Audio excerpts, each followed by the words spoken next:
In the vast emptiness between star systems where light itself grew weary of traveling, something impossible was happening. Ships were vanishing, not destroyed, not captured, simply ceasing to exist from one moment to the next. The Galactic Federation had ruled the known universe for 3,000 years, maintaining order through wisdom and overwhelming force. But now, for the first time in centuries, fear crept through their halls like frost on glass. Commodore Thane Reeves stood on the bridge of the Federation flagship Infinite Dawn, his scaled hands clasped behind his back as he studied the holographic display before him. His species, the Korthan, had evolved on a world of endless oceans, and his ancestors had learned patience waiting for prey beneath dark waters. That patience was being tested now. His tactical officer, a young Korthan named Silas Vorn, gestured toward the display where 15 red markers glowed like dying stars. Each one represented a pirate stronghold that had simply stopped transmitting in the past 2 months. No distress calls, no final messages, just silence. Beside Thane stood his chief science advisor, Professor Omega, a member of the crystalline, luminary race whose body refracted light into dancing rainbows across the bridge. Her multiple vocal harmonics created a sound like wind chimes when she spoke. "This is unprecedented, Commodore. These weren't small operations. The Scorpion Syndicate alone had over 200 vessels. They controlled 7 star systems. Now, their territory is empty. Their ships adrift with minimal damage but no living crew." Thane's inner eyelids flickered, a sign of deep thought among his people. "Show me the pattern again, Omega." The hologram shifted, and suddenly the random attacks coalesced into something deliberate.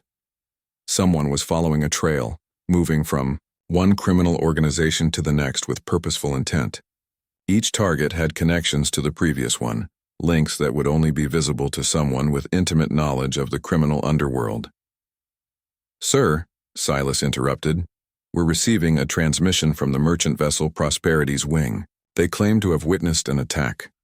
The view screen activated, showing Captain Dinara, a Frintal trader whose purple skin had paled to near white with fear.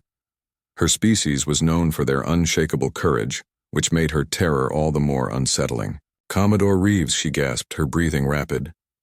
"We were approaching the Helios station when it happened. The Black Star cartel was there, at least 50 ships. They were shaking down independent traders as usual. Then it arrived." "What arrived, Captain?" Dinara's hands trembled as she manipulated her own display, a ship unlike anything I've ever seen. It looked like someone had torn apart a dozen different vessels and rebuilt them into something new. The hull was scarred and patched, weapons mounted at odd angles, but Commodore, the way it moved. She paused, searching for words. It was like watching a predator that had spent its entire life perfecting the art of killing. The transmission shifted to sensor recordings. Thane leaned forward, his centuries of military experience suddenly feeling inadequate. The vessel on screen defied conventional design principles. It should have been barely spaceworthy, yet it maneuvered with a grace that made his flagship look clumsy by comparison. In the recording, the mysterious ship approached the Black Star cartel fleet head-on. The pirates opened fire immediately, hundreds of weapons creating a wall of destructive energy that should have vaporized any vessel. Instead, the strange ship simply wasn't there when the weapons arrived. It had already moved, appearing behind the pirate formation. What happened next made everyone on the bridge fall silent. The ship didn't destroy the pirate vessels. It disabled them with surgical precision, taking out engines, weapons, and life support in a carefully choreographed dance of destruction. Within 10 minutes, 50 pirate ships floated helpless in space while the mysterious attacker methodically began extracting their crews. Professor Omega's harmonics dropped to a lower frequency, indicating confusion. "The crew extractions aren't random. The ship is sorting them, separating certain individuals from the rest. It's conducting some kind of judgment." Thane watched as the mysterious vessel finished its work and began moving away. As it turned, the sensors caught markings on its hull that had been obscured before. Human script. His blood ran cold. "Enhance that section," he commanded. The image zoomed in, revealing words painted across the scarred metal in multiple languages. The Reckoning, in Galactic Standard, and beneath it, in human script, for New Dawn Colony. Professor Omega's crystals dimmed, her species equivalent of a gasp. Commodore, the New Dawn Colony. Wasn't that the human settlement that was destroyed 8 months ago? Thane accessed his memory banks. The incident had been classified as a routine pirate raid, handled by local security forces. 3,000 human colonists lost, the perpetrators never caught. Or so the official report stated. Pull up everything we have on the New Dawn incident. Now. As data flooded his display, Thane's discomfort grew into something approaching dread. The attack on New Dawn hadn't been random piracy. It had been a coordinated assault by multiple criminal organizations working together, something that almost never happened. The colony had been located near a major shipping lane, and its destruction had sent a message to other independent settlements. Pay protection money or face annihilation. Silas spoke up, his voice uncertain. Sir, humans were classified as a developing species. They have basic space travel, but nothing that could create what we just saw. Their technology is centuries behind ours. Show me their psychological profile, Thane ordered. The file appeared and he read through it with growing unease. The human species had been observed for only 30 years. Initial contact had been brief and somewhat uncomfortable. They were territorial, emotionally volatile, and possessed an unsettling tendency toward violence when threatened. The Federation had decided to leave them alone, allowing them to develop naturally without interference. But there was something else in the report, a note from the xenopsychologist who had conducted the initial assessment. This species demonstrates an unusual capacity for focused determination when motivated by loss. They form strong emotional bonds with family and community units. Recommendation is to avoid actions that might trigger protective or revenge responses, as historical data from their own world shows they are capable of sustained, innovative aggression against perceived threats. Thane felt his scales ripple, an involuntary response to danger. Someone had ignored that recommendation. Someone had attacked a human colony, killed 3,000 people, and now one of those humans had apparently spent 8 months building a warship from scrap metal and using it to hunt down everyone responsible. Commodore, Professor Omega said quietly, if one human can do this alone, imagine what their entire species might be capable of if properly motivated. Before Thane could respond, alarms began screaming across the bridge, multiple contacts dropping out of hyperspace. Configuration matches Federation patrol vessels. The view screen shifted, showing 5 military ships emerging from faster-than-light travel. Their weapons were already charging, targeting solutions locked on the area where the mysterious human ship had last been detected. Thane felt time slow down as he realized what was about to happen. This is Commodore Thane Reeves, he broadcast on all channels. All vessels stand down. We are conducting a diplomatic investigation. The patrol commander's response was immediate and dismissive. Negative, Commodore. We have orders to eliminate the hostile vessel responsible for destroying protected assets. Opening fire. The word protected made everything suddenly clear. Someone in the Federation had been taking bribes from the very criminals this human was hunting, and now they had sent ships to eliminate the evidence. As weapons fire lanced across space toward the strange patchwork ship, Thane could only watch and wonder if his civilization had just made the worst mistake in its 3,000-year history. The human vessel moved, and Thane saw the future of warfare unfold before his eyes. The patrol ship's weapons carved brilliant lines through the darkness of space, enough concentrated firepower to reduce a small moon to dust. Commodore Thane watched his tactical display with the intensity of a hunter watching prey. Except in this moment, he wasn't sure which side was the predator. The human ship, that impossible collection of salvaged parts and determination, moved through the deadly barrage like water flowing around stones. Every sensor on the Infinite Dawn tracked its movements, and none of them could predict its next position. It wasn't following any known evasion pattern. It was creating something entirely new.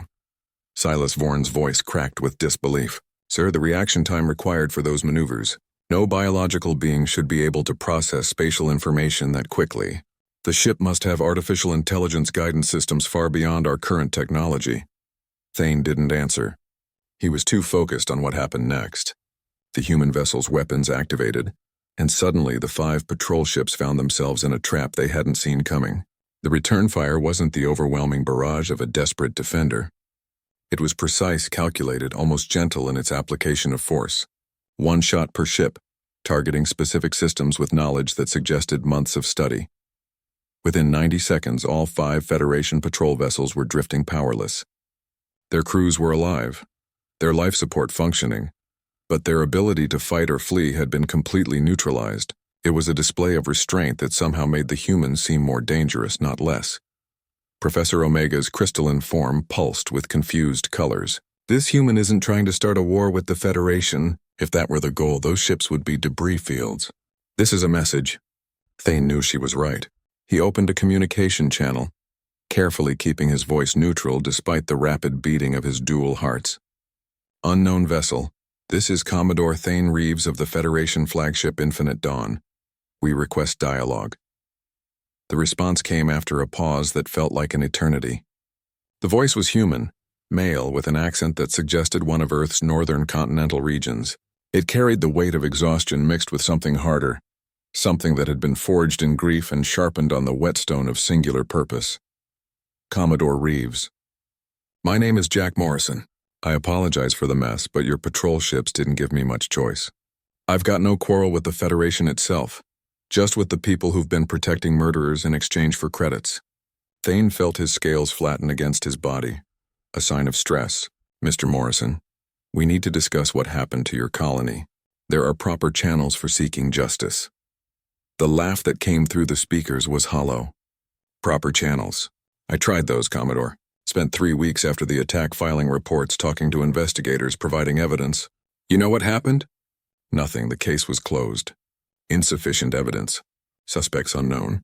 Meanwhile, I watched the same pirate ships that killed my family docking at Federation stations, trading goods they'd stolen from other victims, living free while everyone I loved was scattered atoms in space. Silas worked his controls, pulling up files. Sir, he's telling the truth. The New Dawn investigation was shut down by the Colonial Affairs Bureau after only 2 weeks. The inspector assigned to the case was removed and reassigned to a remote outpost. I'm seeing financial records here that show regular payments from several criminal organizations to mid-level Federation officials. Thane felt something cold settle in his chest. How deep does this corruption go? Before anyone could answer, Morrison's voice continued. I'm not a soldier, Commodore. I was an engineer. I designed recycling systems for colony ships. Pretty boring work, really. But my wife was a teacher and my daughter was 7 years old. She loved drawing pictures of the stars. After they died, I had 2 choices. I could let the grief destroy me, or I could channel it into something productive. The human ship rotated slowly on the view screen, and Thane could now see the full scope of what Morrison had created. The vessel was a masterpiece of improvisation, incorporating technology from at least 20 different species. Weapon systems that shouldn't work together had been modified and integrated. Armor plating salvaged from destroyed ships had been layered in ways that actually enhanced its protective capabilities. It was a monument to human ingenuity, born from pain and driven by love. So you built a warship from scrap metal, Professor Omega said, her harmonics filled with something that might have been admiration. And you taught yourself combat tactics by studying your enemies. You've spent 8 months hunting the people responsible for destroying your colony. How many have you found? Most of them, Morrison replied. The Black Star Cartel provided the ships for the initial attack. The Scorpion Syndicate handled the logistics and identified the target. The Crimson Brotherhood sold the survivors into slavery, and they all paid protection money to Federation officials who made sure no one looked too closely at their operations. I've been working my way up the chain. Thane saw where this was leading, and now you've reached the level where Federation personnel are directly involved. That's why the patrol ships were sent to eliminate you. Someone's getting nervous, exactly. Morrison's voice hardened. I've recovered data cores from every pirate base I've hit. Financial records, communication logs, operational orders. I know which Federation officials are compromised. I know how much they were paid and what they allowed to happen in exchange. I've been uploading everything to encrypted servers across the galaxy, set to auto-release if anything happens to me. Silas looked up from his console, his young features showing a mix of horror and fascination. Commodore, if those files go public, it could destabilize the entire Federation government. The corruption involves departments across multiple sectors. This goes all the way to the colonial administration, which is why I'm not releasing them yet, Morrison said. I don't want to destroy the Federation. Despite everything, I know it does more good than harm, but I need it to understand something. You can't protect monsters just because they're profitable. You can't let innocents die just because investigating their deaths is inconvenient. And if you try to bury this, if you try to silence me, I will bring the whole rotten structure down around your ears. The bridge fell silent. Thane found himself at a crossroads he had never expected to face. On one side lay the institution he had served his entire life, flawed and corrupted, but still the primary force for stability in the galaxy. On the other side was a single human, driven by grief and armed with evidence of terrible crimes. Professor Omega moved closer to Thane, her voice dropping to a frequency only he could hear. This is a test, Commodore, not just of you, but of everything the Federation claims to stand for. How we respond to this will define us. Thane made his decision. Mr. Morrison, I want those files. All of them. I will personally ensure they reach the Federation High Council, and I will testify to what I've witnessed here today. But I need your word that you'll stand down and let justice proceed through proper channels. The pause stretched longer this time. When Morrison spoke again, his voice carried the weight of someone who had learned to trust nothing but his own abilities. Commodore, I've spent 8 months alone in the dark, hunting killers and watching my back every second. I've built a ship from garbage and turned it into something that scares the hell out of your military. I've done all of this because I learned the hard way that I can't trust anyone else to care about justice for 3,000 dead colonists. Now you're asking me to hand over my only leverage and hope that you're different from everyone else who let me down. Yes, Thane said simply, I am, and I know that's not much to go on. But consider this. If I wanted to stop you, I have the firepower to do it. The Infinite Dawn alone outguns your vessel by a factor of 10, but I'm not opening fire. I'm talking, because what you've uncovered needs to see light, and what you've accomplished needs to be understood. You've already changed the balance of power in this region. The question now is whether that change leads to chaos or reform. Morrison's ship remained motionless, its weapons still active but not targeting. Thane could imagine the human inside, exhausted and grieving, trying to decide if he could trust one more time. Finally, Morrison spoke. I'll send you the files, but I'm keeping copies and the dead man switch stays active. If anything happens to me, if this gets buried again, everything goes public. And Commodore, I'm going to keep watching. If the Federation doesn't clean house, I will. Agreed, Thane said. Send the files. We'll proceed from there. As data began streaming to the Infinite Dawn's computers, Silas looked up with wide eyes. Sir, this is massive. Transaction records, communication intercepts, surveillance footage. He's documented everything. Some of these officials are high-ranking. This is going to cause an earthquake. Good, Thane said quietly. Maybe we need one. He turned back to the view screen where Morrison's impossible ship hung in space, a testament to what grief and determination could create. Mr. Morrison, where will you go now? I don't know, the human replied. Part of me wants to go home back to Earth, but I'm not the same person who left there. I've become something else out here. Something dangerous. Maybe it's better if I stay on the frontier for a while. Before Thane could respond, new alarms erupted across the bridge. Multiple hyperspace signatures incoming fast. Configuration matches heavy battlecruisers. Silas's voice rose with urgency. Sir, it's the Obsidian Fleet. 3 capital ships, full combat loadout. They're broadcasting Federation military codes, but something's wrong. The authentication is outdated. Thane felt his blood freeze. The Obsidian Fleet had gone rogue 6 months ago, fleeing after their commander was caught embezzling funds. They had been operating as mercenaries ever since, but no one had been able to find them. Now here they were, arriving just as Morrison's evidence was about to reach Federation hands. Professor Omega's harmonics shifted to alarm frequencies. Commodore, those ships have enough firepower to destroy everything in this sector. If they're here to silence Morrison and eliminate the evidence, we're all in danger. The view screen split, showing the 3 massive battlecruisers dropping out of hyperspace in perfect formation. Their weapons were charging, and their trajectory would bring them into firing range within minutes. Morrison's voice came through the speakers one more time, but now it carried a different tone. No longer the exhausted grief of a bereaved father, but the cold calculation of someone who had spent 8 months learning to survive against impossible odds. Commodore Reeves, I suggest you evacuate the area. This is about to get messy. And despite everything, Thane found himself hoping that the human and his impossible ship would survive what came next. The 3 battle cruisers of the Obsidian fleet hung in space like monuments to corruption, their hulls painted in the black and crimson colors of mercenaries who had abandoned honor for profit.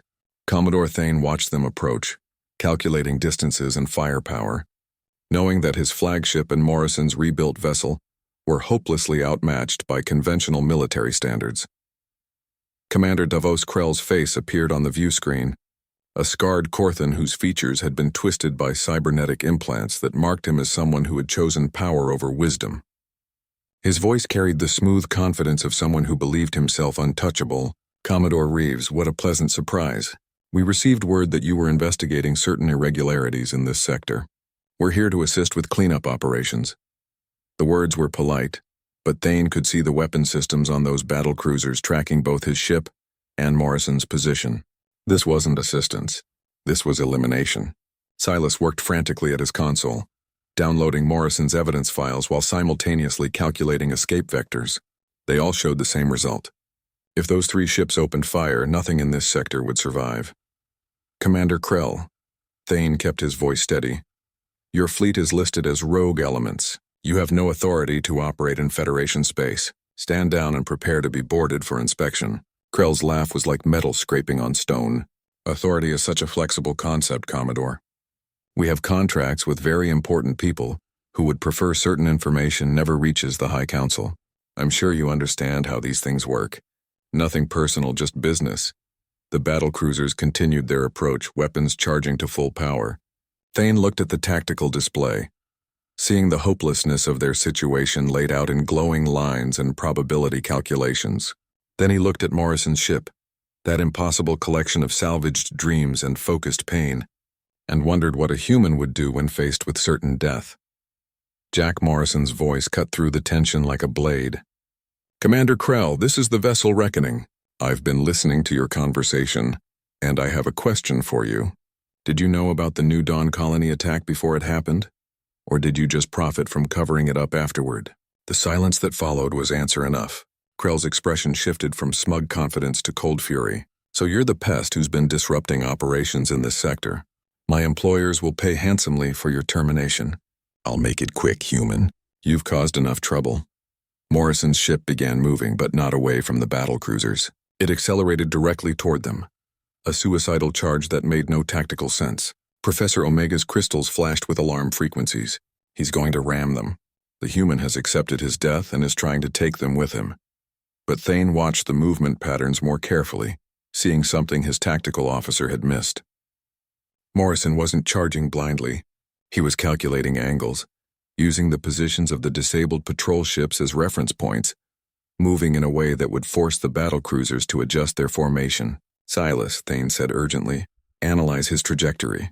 What's he really doing? The young officer worked his controls, running projections. His eyes widened. Sir, he's not trying to ram them. He's positioning himself so that if they fire their main weapons, they'll hit each other in the crossfire. The battle cruisers are too close together. He's using their own formation against them. Krell must have realized the same thing because his face contorted with rage. All ships break formation. Target the human vessel with secondary weapons only. Do not let it reach attack range. The 3 massive ships began to separate, their smaller weapon systems opening fire. Energy bolts filled the space between them and Morrison's ship, creating a wall of destruction that should have been impossible to survive. Thane had seen this scenario before, had watched the human evade similar attacks, but this time there were 3 times as many weapons, firing from 3 different angles with computer targeting systems coordinating to eliminate escape vectors. Morrison flew through it anyway. His ship twisted and spun, taking hits on reinforced sections while avoiding critical systems. The Reckoning wasn't just evading randomly. It was dancing, moving with a grace that spoke of someone who had spent 8 months learning the rhythm of combat, studying the patterns of weapons fire, understanding the mathematics of survival on an instinctive level that no military academy could teach. Professor Omega's harmonics rose to frequencies Thane had never heard from her before, something between awe and fear. Commodore, I'm reading his ship's status. He's lost 30% of his armor. Main engines are down to 60% capacity. 2 of his 4 weapons systems are offline. He should be dead 3 times over, but he's still flying. How is this possible? Because he has something to live for, Thane said quietly, understanding finally dawning. He's not fighting to survive. He's fighting to make sure the truth gets out. Every second he keeps them busy is another second for us to transmit his evidence to the High Council. The human has turned himself into a distraction. Silas looked up from his console. Sir, transmission complete. All of Morrison's files have been uploaded to High Council servers. Multiple copies to different oversight committees. They can't bury this now. As if hearing the news, Morrison's voice came through the speakers one more time. Commodore Reeves, the stage is yours. Make sure my family didn't die for nothing. Then his ship did something that defied everything Thane knew about space combat. It stopped evading and charged directly at the central battlecruiser, weapons firing at full power despite being outgunned by a factor of 100 to 1. Thane watched in horror as the Reckoning closed the distance, taking devastating hits that tore through its salvaged armor. Morrison was sacrificing his ship, throwing everything he had into one final attack. But why? What could he possibly achieve against a battlecruiser? The answer came when Morrison's ship struck not the hull, but the shield generators on the battlecruiser's port side. The impact destroyed the Reckoning's forward section, but it also created a cascade failure in the battlecruiser's defensive systems. For exactly 3 seconds, a section of that massive ship was completely unprotected. 3 seconds was all Thane needed. All weapons fire on that battlecruiser's port side. Target their reactor core. The Infinite Dawn's weapons came alive, pouring concentrated fire into the vulnerable section Morrison had created.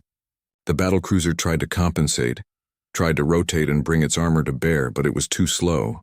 The reactor containment failed, and the ship tore itself apart from the inside. The explosion was so massive that it caught the other 2 battlecruisers in its blast radius, damaging their shields and forcing them to retreat. Commander Krell's face reappeared on the view screen, no longer confident but twisted with desperate fury. You'll pay for this, Reeves. We'll hunt you across every system. We'll destroy everything you care about. No, a new voice cut in, calm and carrying the weight of absolute authority. You won't. The view screen split again, showing the face of High Counselor Thera, the most senior member of the Federation's governing body. Her species, the Vex, were known for their patience and wisdom, but her expression now showed neither. It showed cold, calculated anger. Commander Krell, your ships are surrounded. Federation reinforcements have been waiting in hyperspace for the past 20 minutes, ready to respond once we had confirmation of your involvement in this conspiracy. You have 2 options. Surrender now and face trial, or be destroyed where you stand. Your choice. Make it quickly. The remaining 2 battlecruisers powered down their weapons. Krell's face disappeared from the screen as his crew placed him under arrest. Thane felt something in his chest release, a tension he hadn't known he was carrying. Then he remembered Morrison. Silas' status on the Reckoning. The tactical officer's voice was heavy with sorrow. Sir, the ship is breaking apart. Main hull integrity at 15% and falling. I'm detecting 1 life pod that ejected before the collision. It's drifting toward the asteroid field on the edge of the system. High Counselor Thera's image shifted to a private channel. Commodore Reeves, retrieve that human. He has answers we need and debts we owe. Then she paused, her ancient features softening slightly. And make sure he knows that his family's deaths will not be forgotten. Justice will be done, not because it's convenient, but because it's right. Thane ordered rescue operations to begin immediately. Within an hour, they had recovered Morrison's life pod and brought it aboard the Infinite Dawn. When the pod opened, the human who emerged was barely conscious, covered in burns and bruises, but alive. Medical teams rushed forward, but Morrison pushed them away long enough to look at Thane. Did the files get through? Morrison's voice was barely a whisper. Did it work? Yes, Thane said simply. The High Council has everything. Trials are already beginning. The officials who took bribes, the pirates who attacked your colony, all of them will face justice. Morrison nodded slowly, then his legs gave out. As medical personnel caught him, he spoke one more time. My wife's name was Emily. She taught kindergarten. My daughter was named Sophie. She wanted to be an artist. Don't let them just be statistics in a report. Make sure people remember they were real. I will, Thane promised. I swear it. As they carried Morrison away to Medical Bay, Professor Omega approached Thane, her crystalline form pulsing with contemplative colors. "That human destroyed our assumptions about his species," she said quietly. "One person, driven by love and grief, accomplished what entire military fleets could not. He exposed corruption we didn't want to see, forced us to confront failures we preferred to ignore, and did it all while showing more restraint and honor than most trained soldiers." Thane nodded slowly. "The Federation has existed for 3,000 years. We've met hundreds of species, cataloged thousands of worlds, built an empire of law and order, but today a single human reminded us why any of that matters. It's not about power or territory or maintaining control. It's about protecting the innocent and punishing the guilty, even when it's difficult. Especially when it's difficult." Silas looked up from his console. "Sir, we're receiving messages from across the sector. Independent colonies, merchant convoys, civilian stations. They all heard about what happened here. They're calling Morrison a hero, saying he gave them hope that the Federation still stands for something." Thane walked to the view screen, looking out at the wreckage of the battle and the stars beyond. Somewhere out there was Earth, home to billions of humans who didn't yet know that one of their own had changed the galaxy. The Federation would need to reassess everything they thought they knew about this species. Not as primitive or dangerous, but as capable of extraordinary things when pushed to their limits. 3 days later, Jack Morrison woke in the medical bay of the Infinite Dawn. His injuries were healing, accelerated by Federation medical technology. Thane was waiting beside his bed, along with Professor Omega and a dozen other witnesses. The human looked at them with eyes that had seen too much but still held a spark of something unbreakable. "How many?" Morrison asked.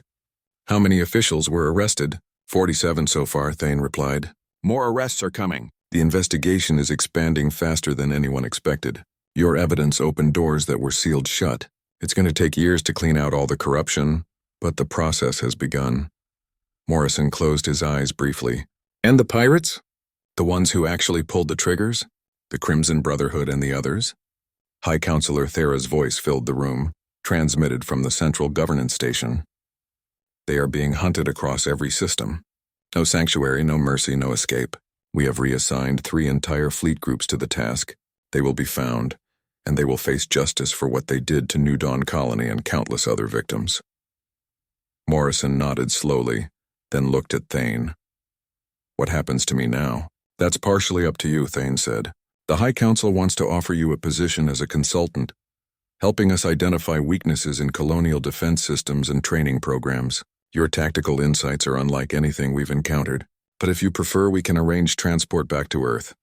You've earned the right to go home." The human was quiet for a long moment. Finally, he spoke. "Emily used to say that the universe was too beautiful to waste on hate. Sophie drew pictures of aliens and humans living together among the stars. They believed in a better future, even when they had every reason to be afraid. I think I need to honor that belief. I'll help you fix the system, Commodore. Not because I've forgiven what happened, but because making sure it doesn't happen to anyone else is the only way I know to make their deaths mean something." Professor Omega stepped forward, her harmonics gentle. "You've taught us something important, Jack Morrison. You've shown us that strength isn't just about weapons or ships or military might. It's about refusing to give up when everything seems hopeless. It's about turning grief into purpose and pain into justice. Your species may be young, but you have wisdom that some of us have forgotten." Morrison managed a weak smile. "We're just stubborn. Earth's full of people like me. We don't know when to quit. That's probably why you folks should keep an eye on us. In a few centuries, we might surprise you again." Thane felt his scales shift into a pattern that among his people signified respect and acknowledgement of a worthy opponent. "I suspect you will, and when that day comes, I hope we'll be ready to welcome humanity as true partners, rather than making the mistakes we made this time." As the medical staff returned to finish their examinations, Thane left the room with a strange feeling settling over him. The Federation had been shaken to its core by one human's refusal to accept injustice. Trials would continue for months. Reforms would take years, and the scars of corruption would need decades to fully heal. But something had changed in the galaxy. A message had been sent that no amount of power or money could suppress. The innocent would be protected. The guilty would be punished. And anyone who forgot those principles would face someone like Jack Morrison, someone who had learned to turn impossible odds into opportunities, grief into determination, and scrap metal into the most feared warship in the galaxy. Not because it was the most powerful, but because it was guided by something no technology could replicate. The unbreakable will of someone fighting not for conquest or glory, but for love and justice. In the end, that made all the difference. The end.